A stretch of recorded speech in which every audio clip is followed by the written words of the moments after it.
this is Vantage Point and I'm your host Cynthia Ng. For this episode, we will be talking about the GTP, the Government Transformation Program, and our focus for today will be on reducing crime. Now, crime has been a hotly debated topic lately, and here to address and maybe talk about some of this issue is Mr. Eugene Teh. He is the Crime NKRA Director, and I'd like to welcome and thank you for being here on the show. Now, lately, the issue of crime has been on the forefront of newspapers, TV, and especially on social media. And according to figures released by Pemandu, crime index has gone down about 10% for the first and second quarter of this year. But statistics aside, the public is increasingly worried. The fear of crime has in fact gone viral given recent spate and highlights of robberies and at car parks and shopping malls. But I would like to go to this a little on the statistics because I want to know where exactly has crime decreased based on your report. Okay, well, maybe even just to provide the background, right? The way every country tracks crime is that they track this one number that is called the index crime number, right? And according to the Interpol, International Police Standards, right, the definition of index crime is a crime type that occurs with sufficient regularity, and it's also of sufficient significance, right? So every country will pretty much define what exactly is your index crime, and for the last 20 years perhaps, right, Malaysia has identified 14 different crime categories to be part of our index crime. Okay. Right? So we have 14 different crime index types, right? And it's actually divided into two categories, right? One group of it is called the property crime, and then the other one is called the violent crimes, right? In property crimes, there are actually 7 crime types. It's theft, snatch theft, motorcycle theft, car theft, van, lorry, heavy vehicle theft, break-in at night and break-in in the morning. So 7 different crime types that makes up the crime index from the property crime area category. And then on the violent crime category, there are again another 7 types, right? Which is robbery with firearm, gang robbery with firearms, gang robbery without firearms, assault, rape, and murder. Okay. Right. So these 14 different crime types is what Malaysia calls index crime for us. Right. And really, when we report the crime statistics, is we just look at the total number of occurrences of reported crime that falls under one of these 14 types. Right? So where exactly has And then this if I looked at the numbers, for example, in the index crime, right, 40 to 50% of the index crime actually is around vehicle theft. So whether it's motorcycle theft, which is basically the largest, by the way, car theft, and then van, lorry, and heavy machinery theft. Right, so that one, for example, the motorcycle theft over the last 2 years, 3 years, we've seen a significant drop, right? Maybe in terms closer to 15 to 16% over the last 2 years, 3 years, right? And then on the snatch theft, so that has seen a significant drop from when we first started the program, right? There is, to be honest with you, I mean, any crime statistic that I talk about actually would have been publicly released by PDRM.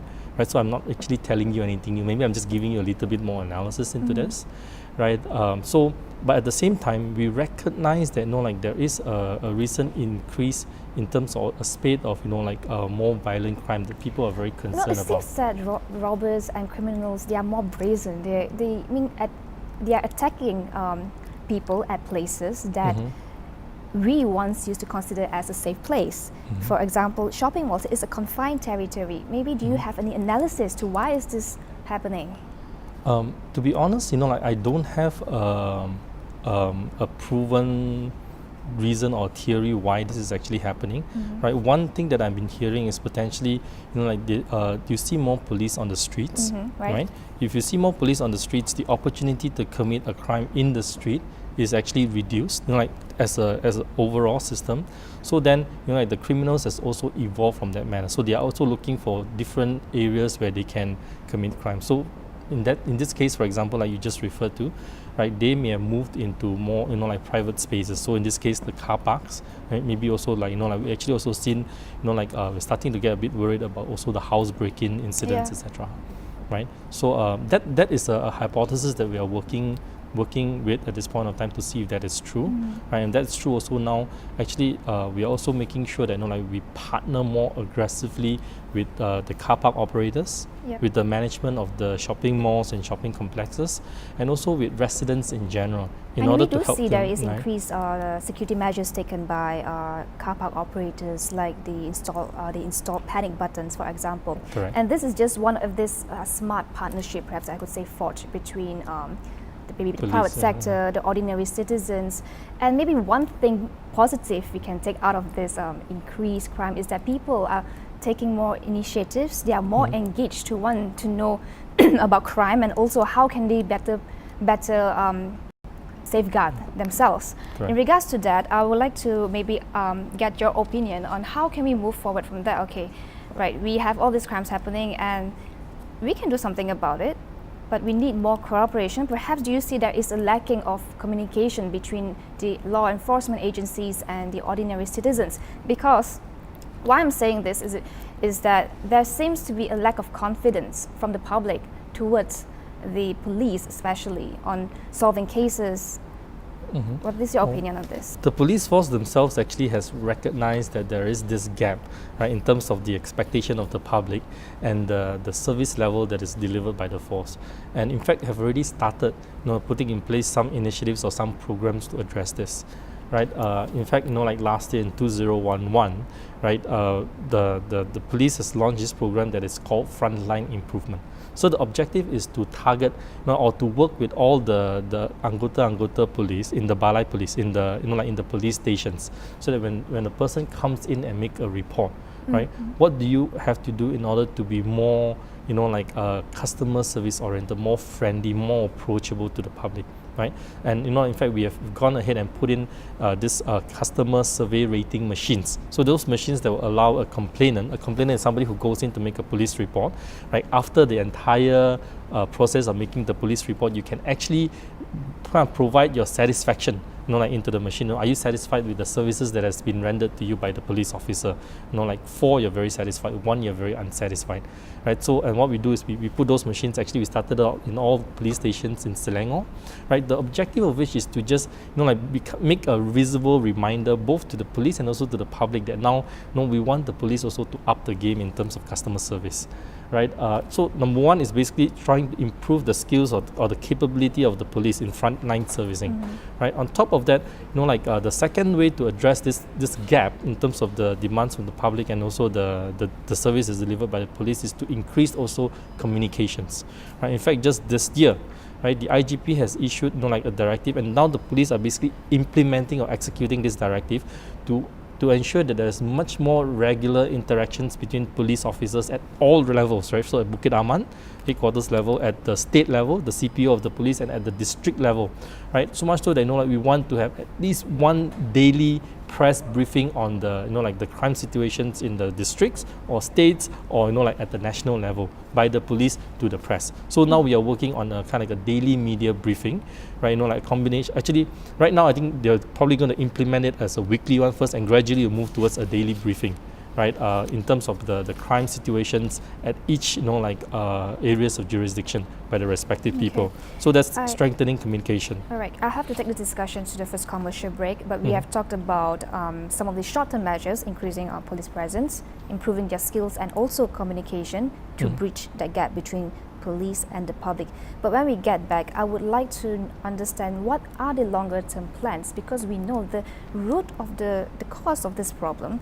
It's also boils down to a lot of social justice, the social disposition of the country, and maybe we can start from the very basics, that is educating the young.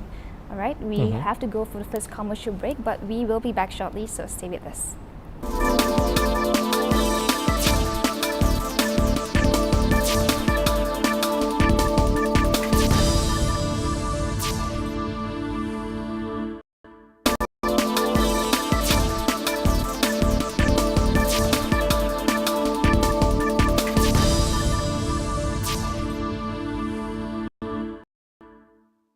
Vantage Point, and we are on the topic of reducing crime, addressing the crime problem in this country. And here with me today on the set is Eugene Teh. He's the Crime NKRA Director. Now, earlier we were talking about intervention, prevention methods, and I think prevention methods should also include identifying the root of the problem. We should go to the grassroots, and let's start with talking about how we can do it at the basics level, maybe the education side of things, because all this while we have been focusing on telling the people that don't get raped, don't get robbed, don't protect yourself by not going to places that is dangerous. But what about inculcating that thought that, hey, don't commit crime, don't rob, don't rape? And this, I believe, is still lacking. Let me try to see if I can break that down a little bit. Right? I think you've got a good point. I think like the short-term measure, right, is that we have to, in order to address this situation, we have to work with the public in order to take better care of ourselves, be aware of some of the commonly effective crime prevention measures that you can do. So, for example, like you said, don't get raped, take care of your properties, don't get robbed, etc., etc. Right? But on a longer term, you are right. At this point of time, we got to basically put the values in our kids, for example, in order to respect the law, in order to respect authority, so that they themselves will not grow up to become criminals. Right? On that perspective, or on that front, the things that we can do, and I think I'm trying to list out some of the things that we are doing in that area, is that I think we need to work a lot closer with the schools. Right, so the police have to be in the schools. Right, the police have to start creating basically awareness of crime, awareness of the negative impacts of crime, awareness of how the consequences of crime, so that the newer generation will grow up with the right values instilled in them. So number one, I think we need to work with the schools. We need to bring the police into the schools. We need to basically start to build the relationship or the links, right, between the police and the kids in the school. Right, the kids should look up to a police officer as an enforcer of the law, and and they should basically be able to grow up respecting the law. That's number one. And number two, I think also it's important to start working with the youths. Right, a lot of people would argue that why is it that a lot of our youths are committing crime? Right, that they've got a lot of energy, they've got nowhere to basically expand these energies.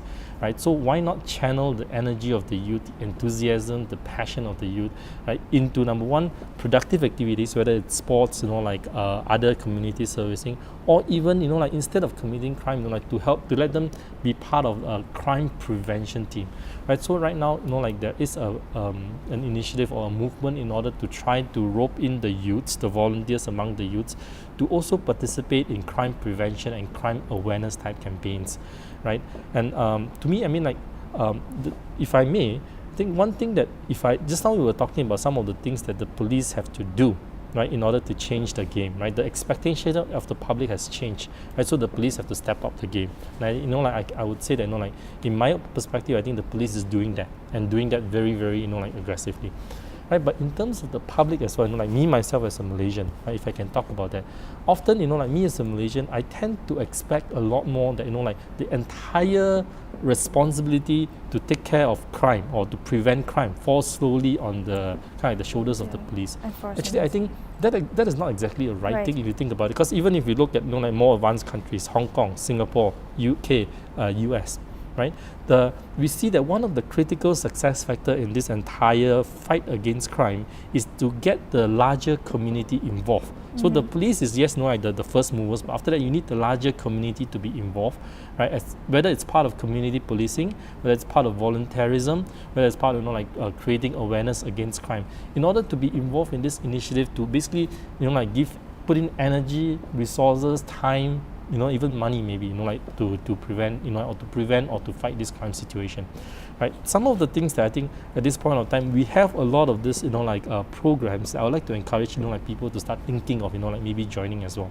So for example, if you are in a housing estates, right, there are resident associations, right? So number one, join the resident associations, be active in the the resident association, link up with the local police force, right? Yes, I do agree with you. Now we are seeing more people coming up together to form civil movements. For example, Safer Malaysia, one of them, to promote awareness on how we can protect ourselves against crime.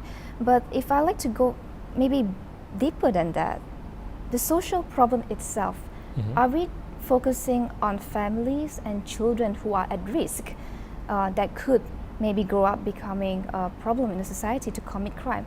let me give you an example. Our notorious mudroom pits. Most of these youngsters, they come from big families. They live in cramped houses. They have many siblings and parents who probably do not take care of them much. And with just 5 ringgit petrol, worth of petrol, they can go on all night riding on the streets, taking part in races, and if they win, they get money. Not only that, sometimes drugs and girls too. So I'd like to come from that point of view. Are we going deeper than that, and instead of just mitigating crime at the short term, but from that side of things? Maybe what I'm suggesting just now are the initiatives that we are doing in order to try to channel the energy in different ways, right? So you were talking about the mudroom pits, Yeah, right? because I mean, if you grow up like that, you will be excluded from. Firstly, you abandon school. Secondly, you'll be excluded from the job market. And what's next? They resort to crime. So that is just one example. I'm not generalizing. It's not the overall picture. But yes, taking from that example. Well, the answer is yes. No, I think like the answer is no. But this is again, if I may, like it's not quite the what the police can do very directly. It's also not quite what like for example, Pemandu at this point of time can do very directly, because I think we are more focused on trying to remove address the existing problems. Yes, addressing this problem, and at the same time, what are we doing to prevent? I think that is a good one, and I'm actually if I may, the thing that we are trying to pull together now is that to start the whole thinking around crime prevention, right? It's not, like I said just now, it's not the responsibility solely of the police. And so if I expand the thing, it's not also the responsibility solely of the Home Ministry, for example, if I'm talking about the government. Let's say talk about the government, we would like to get the different ministries of the government involved, right? MOE, yes. Ministry of Education, so that now the whole thinking around how do you address this root cause of crime goes into the schools itself, right? The Ministry of Women and Family and Community Development, so that this whole thinking of how we can work with the families, what are some of the values that we want in the families, etc., etc. Maybe it's religion, maybe it's like the upbringing, what is what are the outreach programs in the kampongs, etc., for example, right? So to get the women's ministry involved, to get the rural ministry involved. So I think the idea is to the more people that we can bring into the fold, so that a crime prevention, addressing the root causes of crime becomes an agenda for these organizations. I think the better chances we have to address the situation in the longer term, or to address the root cause that you call it earlier, right? Okay. But honestly, I'll be hard pressed to give you some specifics that we are doing as part of the NKRA program, because the NKRA program by definition is it's kind of more short and medium term. All right. Well, we have to go for the last commercial break, but when we come back, we'd like to talk a bit about the GTP 2.0, and we have seen some significant success stories under the crime NKRA. After this, where do we go? How do we move ahead? How do we go forward? We'll ask Eugene about that. After the short break, we'll be back.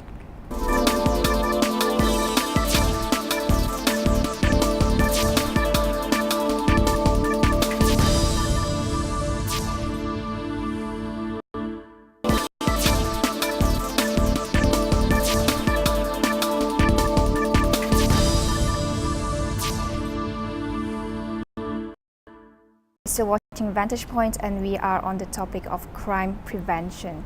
Now, I, as a woman, I am, like many Malaysians, quite frustrated and concerned about the crime that is happening. And it comes to a point where you get into your car, the first thing you do is to lock your door, and then to make sure that you keep your bags hidden. And even for myself, sometimes after when I leave my my car, I run into my house. It's up to that point, that kind of fear. But I believe that in the GTP 2.0 NKRA under crime, you have plans to address crimes specifically targeted against women and children. Tell us more about that. Maybe just to give the full story, let me just take 1 minute to recap GTP 1.0.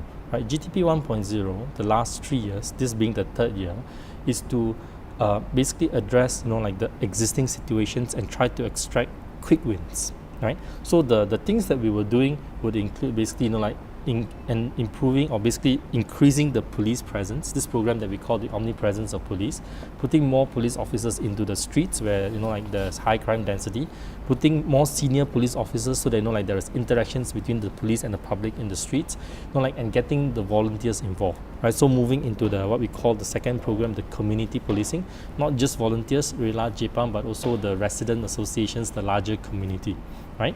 And then the third part of the program is this thing that we call Safe City program, right? Putting brighter lights, cameras, CCTVs, mirrors, etc. Creating bollards on the street so that we prevent the chance of street crime happening more often, right? So that's the Safe City program. And then the last one is around frontline improvement, getting the police to be closer to the public. So that's GTP 1.0. Right. The last 3 years, this one being the third year. Now moving forward in GTP 2.0, you are right.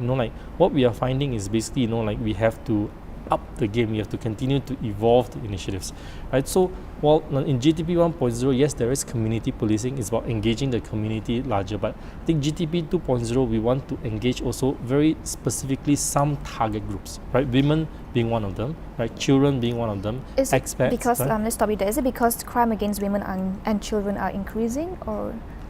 Well, the larger if I look into the entire basically the crime that is committed, right, the victims, 60 to 70% of the victims of crime are women. Okay. And then if I also look at the fear factor, right, the 70% of the women that we talk about, continue to be very fearful of crime, for example. So I think that remains, whether it is them being actual victim or the fear factor. I think that's one of the reasons why I think we wanted to identify the women as a very specific group that we want to address, right? So when we first first started by thinking around, okay, what happens when you're in the streets, right, with the handbag snatch theft. So that's actually, to be honest, that's a big part of GTP 1.0.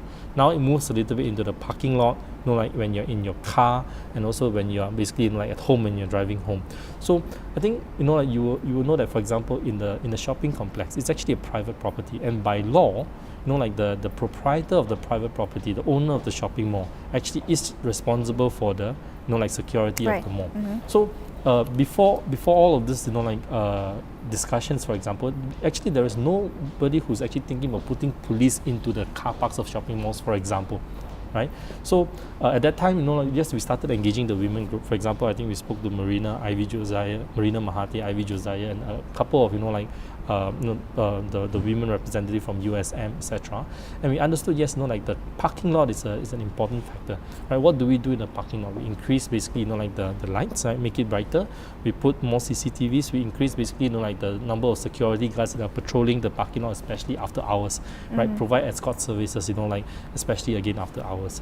So I think if I may, what we have to do now is we have to expand, or we have to cast the net wider, and we have to include or involve basically the owners of the car parks, right, the operators of the car parks, the shopping mall owners, and even I think the resident associations also, when we move into the communities, how do we work better with the residents in the community in order to safeguard that area, so that we can help target this specific fear that women have when they're driving home, or even when they park their car in their house, the need to basically run into the house, to make sure that you don't attract would-be potential criminals.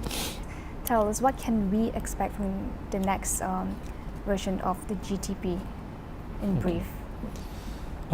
So in addition to basically a more focused engagement with the women, right, at this point of time, for example, we are targeting very specifically house break-ins. So previously it was snatch thefts. Right now, one of the key target is house break-ins. How do we put the police more in the housing areas, whether it is so like these daytime? are some of the immediate planning. Actually, for GTP 2.0, the next 3 years, right?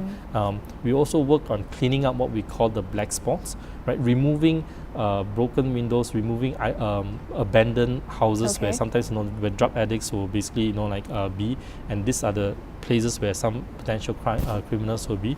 So cleaning out of the black spots, right? Improving the response time of the police. So if an emergency call is made, how to make sure that the first responder or the police is there, in the shortest time possible. This point of time, 8 minutes is the target. I would also like to go to increasing police response in terms of investigation and putting criminals on trial, and how can public can actually know about some of the success stories of the police, but I'm afraid we don't have time for this segment. Maybe you could do it again on the next episode. Sure. But thank you so much, Eugene, for Thank coming you very on much. the show to talk with us about the work that you're doing. And thank you for watching. And if you do have any questions or feedback, please let us know on Facebook or Twitter, or you can also email me at cynthia_ng@astro.com.my. That's all for this episode of Vantage Point, and we'll see you again. Goodbye. Thank you, Thank you. Cynthia.